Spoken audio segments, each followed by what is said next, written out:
I come across a story that needs some light, but frankly, nobody is ever going to ask this question for Ask Alabama. So this week, the asker is me. I ask, is it true that people were arrested for slavery in Alabama as late as the 1950s? That's a great question, asker. I came across this because someone mentioned on Twitter an old story of a couple of guys in Sumter County who were convicted for slavery in 1954. And I thought surely this was some technicality, like a couple of criminals got arrested for kidnapping and somehow a clever prosecutor managed to tack on a slavery charge. But no, this was at least two guys running a full-on slave farm in the 1950s, and this gets dark. So during the Civil War, the Emancipation Proclamation was made and slavery is outlawed in the South. With an asterisk, but if I go down every rabbit hole, this is going to be a 2-hour video. For Southerners, slavery was the economic engine they had built their society on, and they were in no hurry to give it up. So their initial response was, well, if you want our slaves, you're going to have to win this war, and be prepared because, and they lost the war. So with the new rules in place, slavers started turning to more creative ways to get cheap or free labor.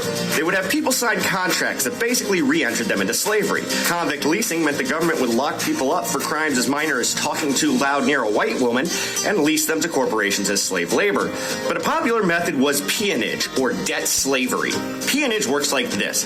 A person incurs some debt, either real or imagined, to another person and is forced to work as a slave until that debt is paid. But here's the rub. The debt never can be paid.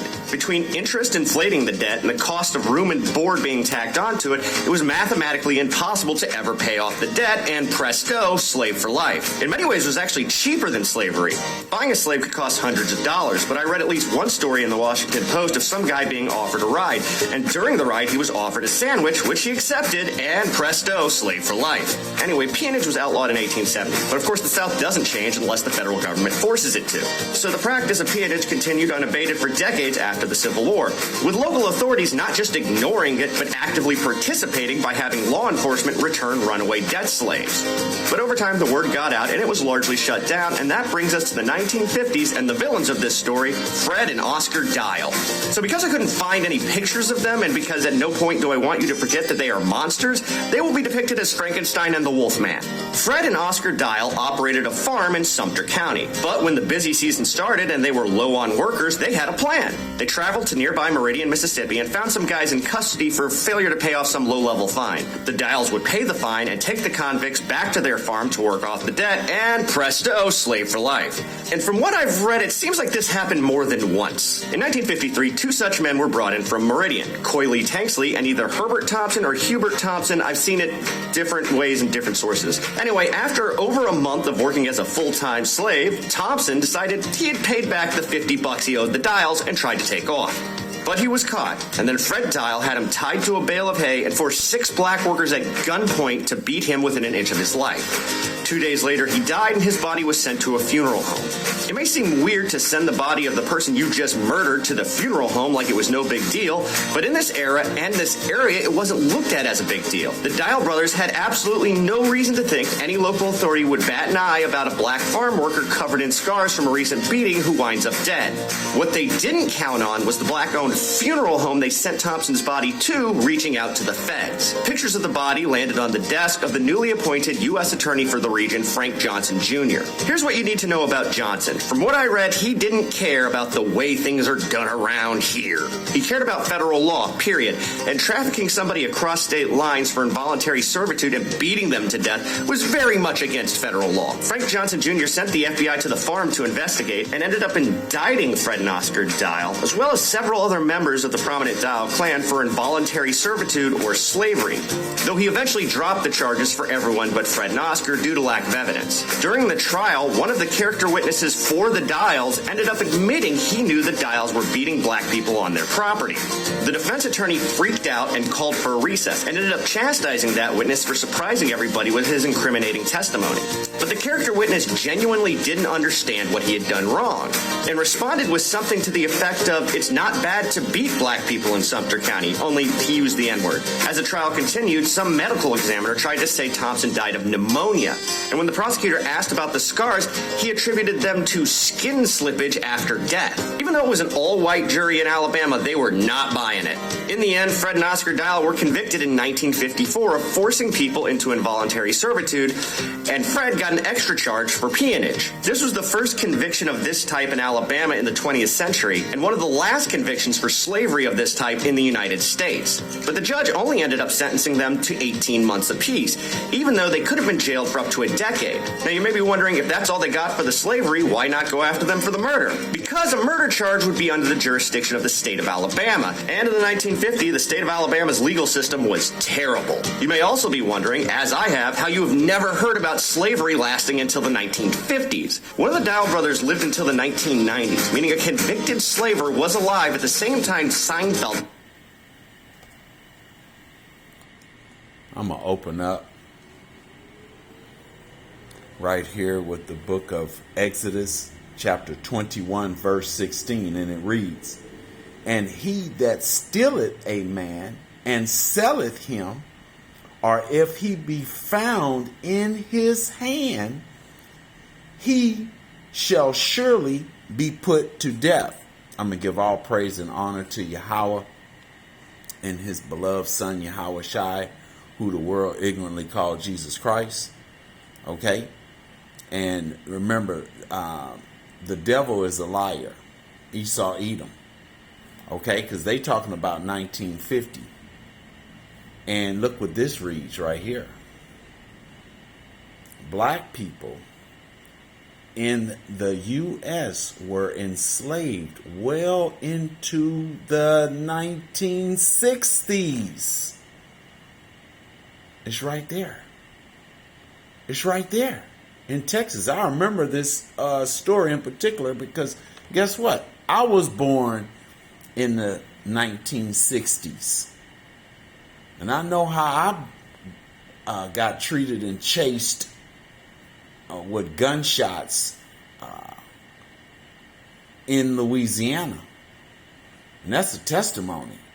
When I was a boy, and this didn't occur one time, okay? But the sticks, which were goat ropers, were after me and my friends because of a brawl that broke out. Okay, and another incident where I was 13, I was on my bicycle after work at night, and I was chased, and they threw bottles at my best friend and I. Okay, and got after us, and our chain on our bicycle came off, and we stood the toe to toe. And my best friend took his belt off and slammed it against the street and told him to come on. Well, I was putting a chain on the bike. And they fled. Okay? So that's just cut the lies, Esau, because you've been found a liar. Let's go to the devil is a liar, the so-called white man. Okay? Because you still enslaved this day under taxes, okay, in the States. Let's go to the book of Ecclesiastes 3 and 15. The book of Ecclesiastes, chapter 3 and verse 15. And it reads, "That which have been is now, and that which is to be have already been. And God required that which is past." Let's go to the book of Revelations, chapter 9 and verse 10. Chapter 9. Salakia, chapter 13 and 9. Chapter 13 and 9, the book of Revelations. "If any man have an ear, let him hear. He that leadeth into captivity shall go into captivity." That's that reincarnation. That's that regeneration that's coming, that a lot of people can't get their heads around, because it's not only one life to live, because your spirit go up to the power, Yahweh, and he put you in another fleshly body to come back down here and to fulfill your judgment. He that killeth with a sword must be killed with the sword. Here is the patience and the faith of the saints. Okay? And I like to always verify the things I say. And this is the book of 2nd Ezra, chapter 14 and verse 35.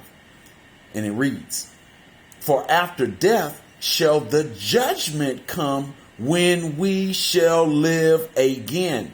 And then shall the names of the righteous be manifest," which are the children of Israel, Jacob, and he's the progenitor of Israel. Okay, the 12 tribes. All right.